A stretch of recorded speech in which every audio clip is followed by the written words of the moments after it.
All right.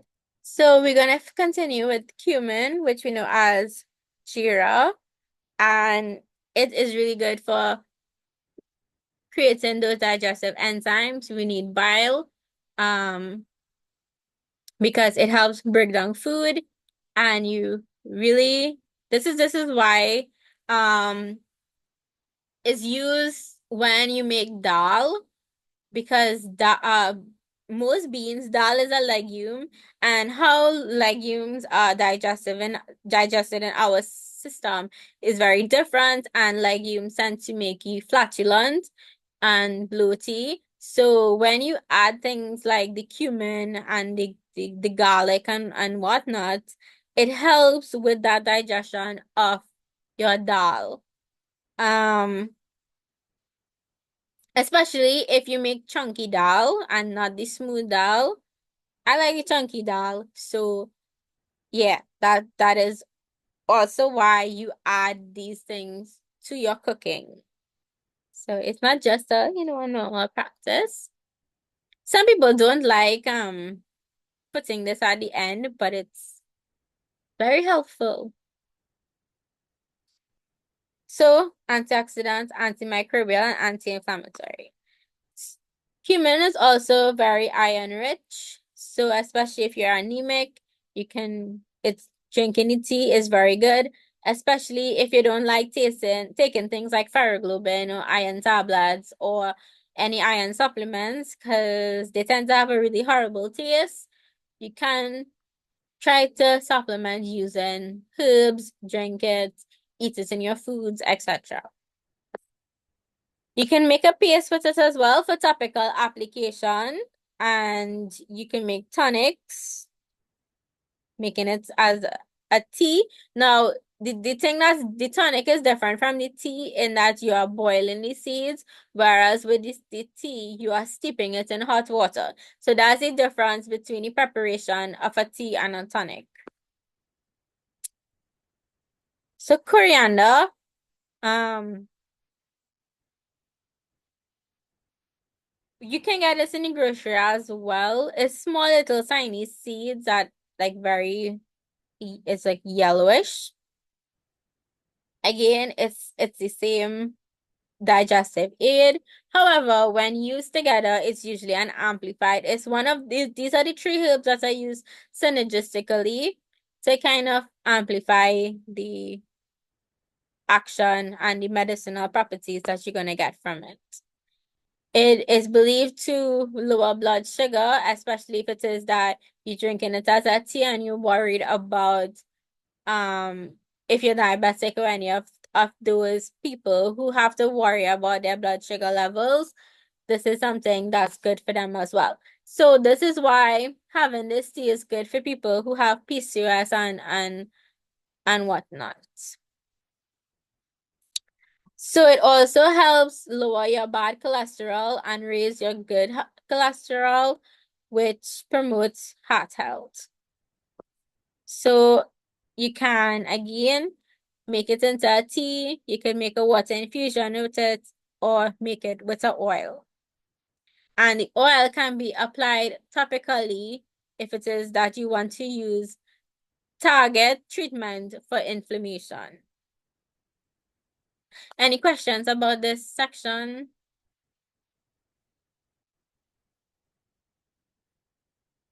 Okay. So this is the last section for today.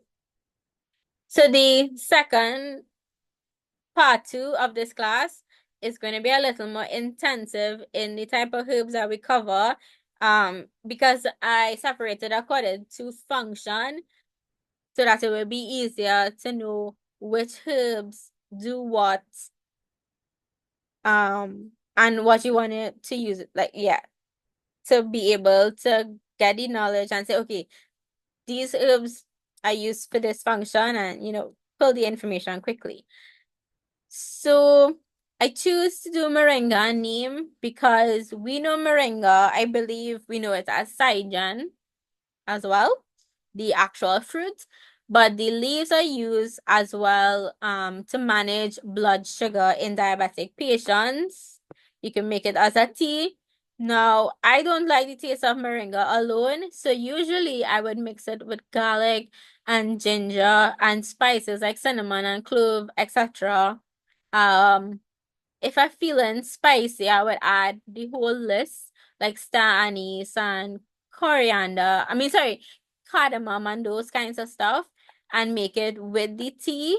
But it's totally up to you because I know there are moringa powders on the market that you can make green tea. You can make smoothies with it, but it's a superfood. It's considered a superfood because it's so nutrient rich that you could actually cook the leaves, or you could put the leaves in a pesto, use it in a smoothie if it is that you don't want to eat it and you're okay with drinking it because of its high vitamin levels, mineral levels, and it has essential amino acids.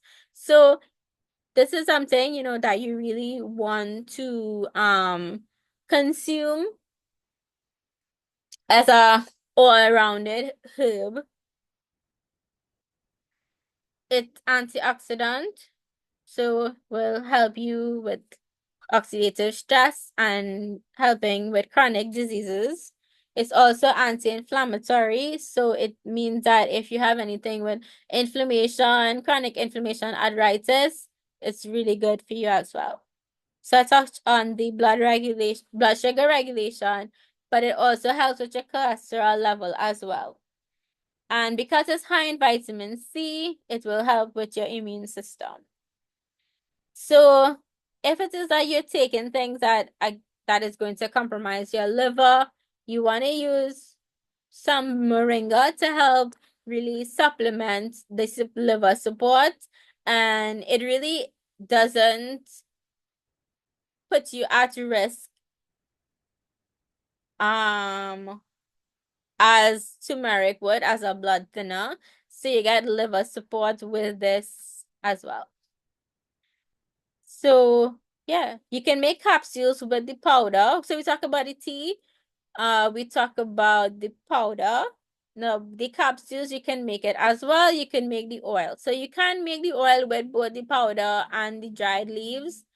Um, Again, that is totally up to you. It's just that the powder you wouldn't be able to strain it without having some particles in that oil. But it's good for topical uses as well. People use it for skincare products, hair, um, your hair care and stuff. It's really good for those things. So a lot of people who have it on the market, you would see moringa as part of the ingredients list. Any questions about moringa or any comments?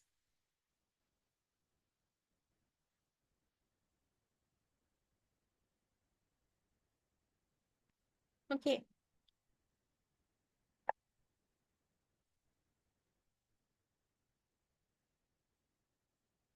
Okay. So neem has a lot of benefits. It's anti-parasitic as well, aside from antibacterial, antifungal, but it's really good for parasites. And usually when you have parasites, they tend to create high levels of toxins as well as deplete nutrients in your system. And if you eat a lot of fast food or you don't prepare your food properly, you can get parasites from the food that you eat. So it's always good to do a parasite cleanse properly, of course, at least once or twice a year. And if you're a very big meat eater, maybe even more, because meat transfers a lot of parasites from, especially if it is that you don't cook it like all the way through or whatever. And I know some people eat beef at varying levels of preparedness. So again, that is something to be mindful of when you eating food or if you buy street food where you can compromise your health and get parasites. So again, antifungal, antibacterial, so it's really good for topical application. So you can use it for your toothpaste as well. acne treatments, eczema. So eczema usually is a flare-up because of your liver being overwhelmed with the toxin levels and it breaks out on your skin. So once you start to have any kind of skin breakout, again, look at supporting your liver and doing a detox. And ringworm and athlete's foot are examples that you use it for. So you can infuse neem in oil and use it topically. You can use it as a salve or a balm. You can cook with it. I cook with it sometimes. If you have fresh neem in your yard, you can use it as, for pastos and green seasoning. Up to you. Um, it's very versatile. It's also very bitter. So I tend to, if I put it in a tea, I tend to mask it with florals or fruit pieces. That way the bitterness of the herbals, part of it's usually masked. So it's highly anti-inflammatory as well, which makes it really good for treating inflammation related skin conditions. So again, you can see the link between eczema and inflammation because when you have when your liver is compromised, you have high levels of inflammation occurring, which can cause you to get rashes, like eczema and things like sebaceous dermatitis, which is on your scalp. People who have beards, it will be in their beards. So it's very good to have. And if it is that you itching, you can apply it topically as well. So it's good to purify your blood. So when I say detox, I don't mean like a detox program that somebody is offering, but basically like the neem and whatnot and such. These are good things to help detox your system and purify your blood. So I mentioned using it in toothpaste. You could use it as a mouthwash. But these things you'll have to learn to make to be able to use it, of course. Or if you want to buy the ones on the market, just vet it before you use it. Right. So you can use it as a tea, as an oil, as capsules. And you could use it as a paste if you're applying it topically, for wound healing, acne, and rashes to soothe scratching for eczema and whatnot. Okay, so that's it for today's class in terms of theory. I expected like more questions and interactions. So anybody have any questions? Any comments? Anything that they want to talk about? Miss, I would just like to share that with the name, Aurora actually was breaking out in a rash. And well, I have a plant. So we were picking the leaves and blending it with just water. And I would strain it and add some honey to it. And she would drink it on mornings, even though it was really bitter. She kind Mm-hmm. of stepped up to the plate because we didn't want to go the way of topical creams and internal man-made medicine because I had gone through that with my son and it didn't work when he was younger. And it literally cleared it up in a week of doing it. She stopped breaking out, she stopped getting the itchies. And yeah, and she just drank that and a glass of water on mornings, and then like half an hour later she would drink and have her breakfast, have some tea, and Yes. yeah, Mm-hmm. and it worked really well. And when you have it first thing in the morning, remember all that toxin from the night before and stuff that I talked about before, that the morning is a very good time to flush things out.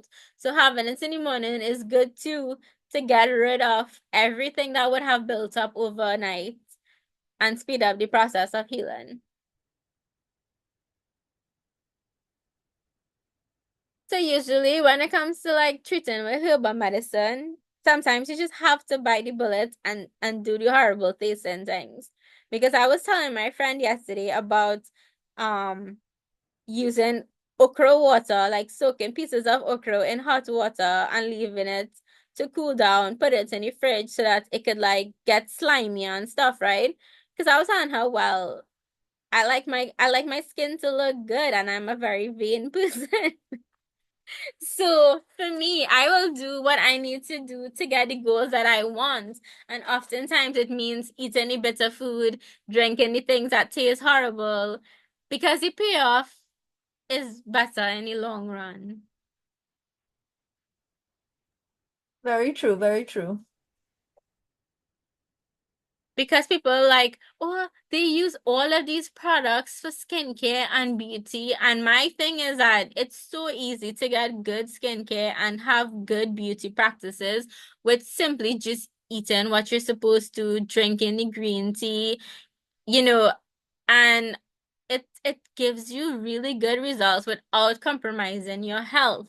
And one of the things that I always encourage is that, people look at the products that you're using in terms of beauty products, the skincare that you're using, the lotions and stuff, because all of these things go through your skin and it interacts with your organs. You can get, bad things happening. So it's always a good idea, to eat. I always say eat your skincare, drink your skincare, whatever you want to do. It's only for 5 minutes. 5 minutes is only better for 5 minutes. Anybody have any questions, comments? That's it.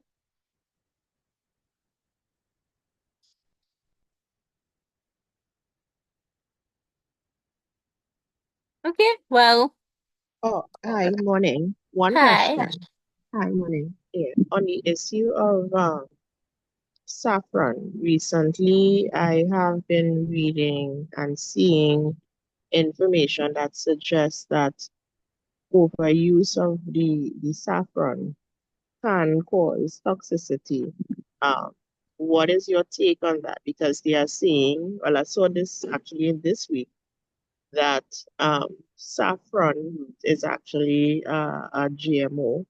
It's a or kick from ginger. And you're seeing conflicting information. So what is your take on that?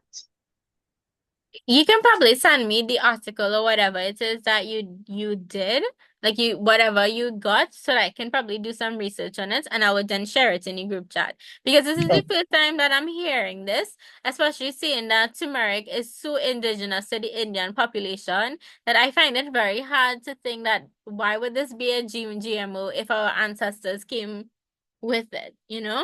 And it's so close to all of our practices that it's really hard to say um this is a GMO product. I mean, I'm sure there are GMO versions in terms of things that can helping it grow in different climates aside from India or tropical regions. I'm sure there are genetically modified plants that would be able to grow in like temperate countries or really high temperatures or whatever extreme that is in. But that has to do with more like protecting the plants and getting plants out there than medicinal properties if they do maintain them medicinal properties. Now, research have to be done to see if these GMO can compromise, like you say, health in terms of because it's modified for the environment, maybe the medicinal properties for it changes because of the changes that the plant needs to adapt to. I'm not sure if that's making sense, but usually that's something that you need to consider. Because in Trinidad, we do have a lot of plans being developed for our region, for our farmers to implement, that can help with that flooding, high temperatures, or plenty rain. All of these things make it more resistant to pests. And they usually develop it here in Trinidad at UWI, or in the Caribbean with Kariri and other such es establishment. So it is definitely worth looking into to see if there's a link with that. okay, thanks. No problem. Okay, so if anybody did not get access to the Google Classroom, let me know and I will like invite you to it. I would have to send the email. So I'll have to enter your email here and send it to you here. If it says that you can't access it. Any more questions? Anything else? Okay. So if you think of any questions and you want to ask, please, you could send it in the WhatsApp group or you could WhatsApp me personally. That is fine. I know sometimes you think of things afterwards. So feel free to reach out and I can share the information with the entire class afterwards. So thank you for joining my class. I know this is probably one of the shortest class that we had so far. So I look forward to teaching you the second part next month. Enjoy your weekend. Oh, I guess Thank week you. because it's the Sunday already. Yes, enjoy your week ahead. And Diwali. Same to you. Same to you. Thanks, Miss. Same to you. Bye-bye.